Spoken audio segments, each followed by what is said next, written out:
Hey guys, this is part 2 of the end of Macbeth. Don't worry about my cough. It's fine. I'm not sick. Anyway, we were talking about Lady Macbeth and the fact that we think that she committed suicide because of what Malcolm says in his very last speech. And he says, let me repeat this, producing forth the cruel ministers of this dead butcher and his fiend-like queen, that's Lady Macbeth, who, as 'tis thought, by self and violent hands took off her life. Okay, so that's where we get the suicide thing. All right, so in the end, Malcolm makes all of his loyal thanes and kinsmen earls, and this is supposedly the first time in Scotland that such a thing has ever been done. So it's a big deal. And Macbeth, of course, gets his head chopped off. Kind of interesting because as the play opens, he's in the middle of chopping off Macdonald's head. So we find Macbeth, who has gone from beloved warrior, loving husband, hero to his people, to being beheaded as a traitor. And Malcolm calls him what? The dead butcher. And it's a sad turnaround of events that Macbeth endures. So, as we reflect over Macbeth, let's talk about this. Now, we learned a lot about the tragic hero from reading Aristotle. We learned about the paradox, terrible beauty. And a paradox, if you remember, is a contradiction in terms, which, if you stop and really think about it, is true. And terrible beauty qualifies. All right, it's different than an oxymoron. Oxymoron is just a contradiction in terms that doesn't have a deep philosophical meaning, like jumbo shrimp. But terrible beauty does. Beauty is good, terrible is bad. Okay, so the paradox of terrible beauty. The question is, does it apply to Macbeth?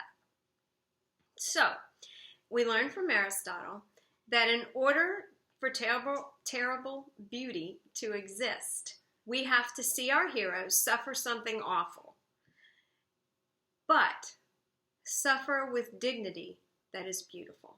So we have the combination of the awful and the beautiful. All right? Now let's think about Macbeth's situation. Does he suffer something awful? Sure. As I said before, he goes from being a beloved husband, a hero, a beloved warrior, someone who was at the right hand of the king, to being referred to as a traitor and a butcher, being beheaded and replaced.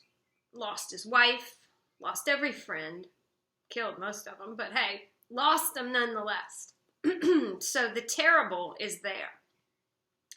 But does Macbeth qualify for the suffering with dignity? That's a tough one. And if we were together, we would be debating it a lot, my guess is. So I'd like to know what you think. If you're so moved, send me an email with your opinion. And if it's really good, maybe I'll read it in my next video. All right? So that's the paradox of terrible beauty. You know me, I'm going to say probably not. Okay? The other thing that we know about a tragic hero is that he has to be nobly born. Macbeth definitely qualifies here. Definitely. We know that he is in the clan that Duncan's in. He's first cousins with Duncan. And so we know he's nobly born. The next trait of a tragic hero is that he has a tragic flaw, which leads to his tragic mistake. And this one, yeah, he has this tragic flaw. What complicates Macbeth in this department is the witches and the wife. Okay? If Macbeth had never known the prophecies of the witches, if they had never appeared to him that first day and he didn't ask for it, would any of this have transpired? That's what we have to ask ourselves. definitely once he is introduced to the witches, it's not solely Lady Macbeth who puts the idea in his head of killing Duncan. He mentions it way before Lady Macbeth is even introduced as a character in the play. So the question is his tragic flaw ambition? Or does he get a pass? My guess is you'd say no. You'd say absolutely not, because he knows right from wrong. Duncan is his friend. Duncan is someone he looks up to and admires, and who obviously admires him. So his flaw would be ambition.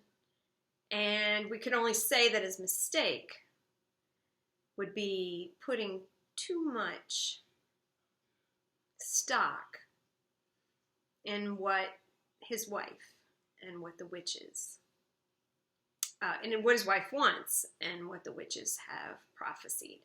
And that does not directly lead to his downfall. He was poised to get away with this crime. You know, he was poised to get away with it and to avoid the downfall. But it comes. And the reason it comes, and that's what we have to ask ourselves, the reason it comes is what happens after Duncan is killed. Now, he kills the guards, and everyone just kind of forgets about that. But that's his first step. He has Banquo killed, and then he kills Lady Macduff and her children. Now, if we're thinking about his motivation, okay, his ambition is first and foremost. All right, he wants to be the king. But once he becomes the king, his motivation for killing people and doing bad things is to keep the throne, to have peace on the throne. And then he goes off the rails. Lady Macduff, Macduff's kids, that didn't help him keep the throne. That didn't make him secure upon the throne. That was a vicious act. Okay? So we find that before he kills Duncan, he's struggling. Immediately after, he's guilty, somewhat coming unhinged, right? In that 24 hours, not even 24, maybe in that 3 or 4 hours, we see him with the dagger speech.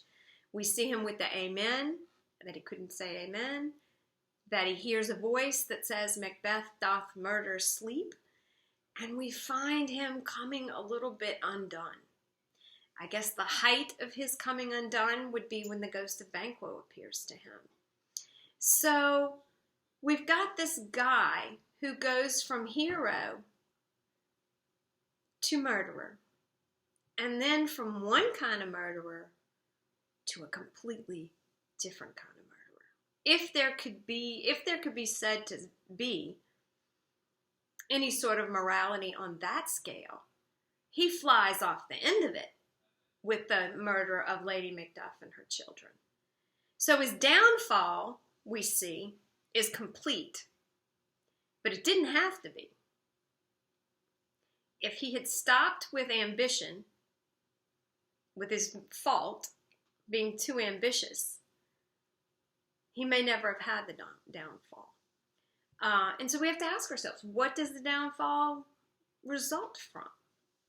His greed, his lust for power? He already had the lust for power. He already had the power. So it becomes a really tricky thing to try to nail that down. I'd be interested to know what you think.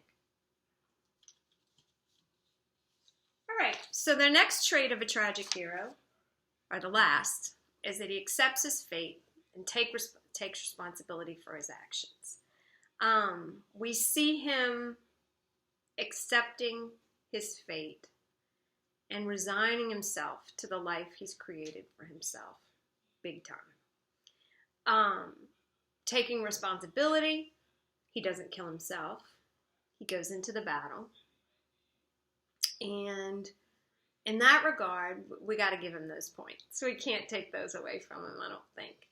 So in the end, Macbeth is a sad kind of tragic hero. He really is.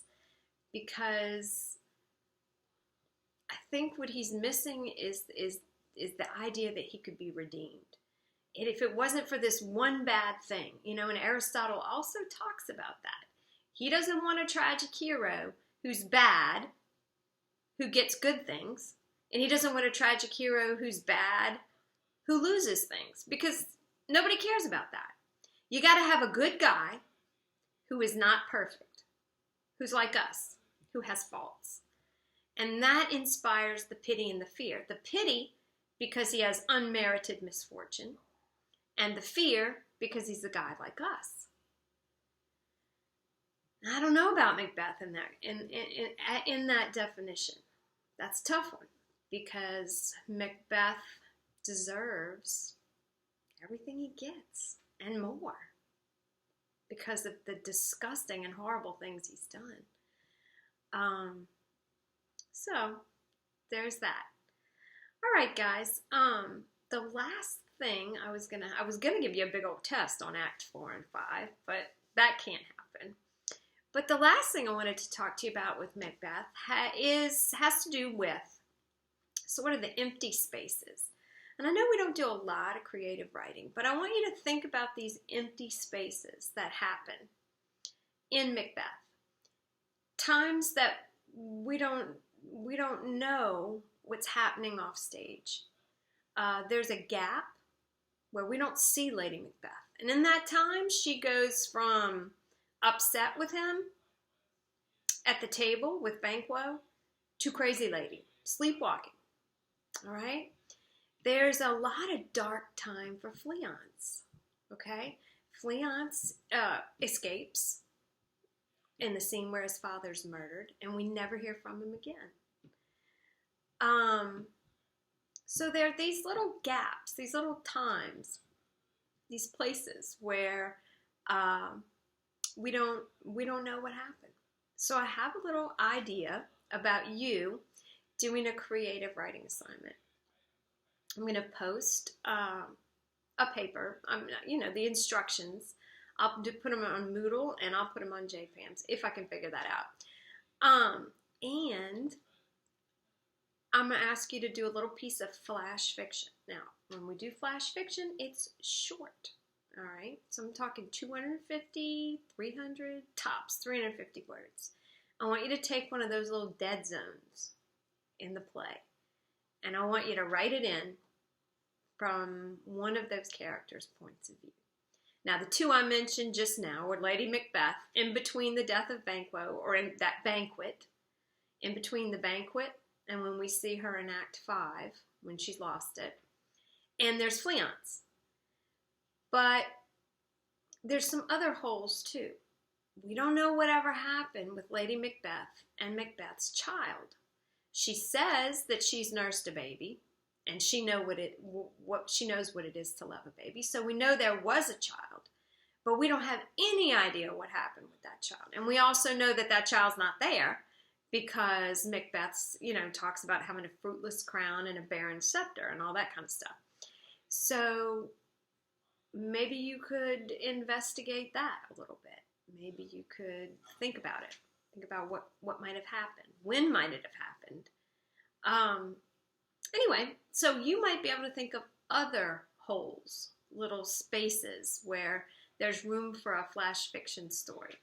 So if you want, write one and send it to me, and I will read them, and maybe in one of my videos I will read yours. Okay? Hey everybody, I hope you're staying safe. I hope you're following all of these crazy things we're supposed to be doing. I hope you're healthy, and I sure miss you. I'll try to make another video soon. Thanks.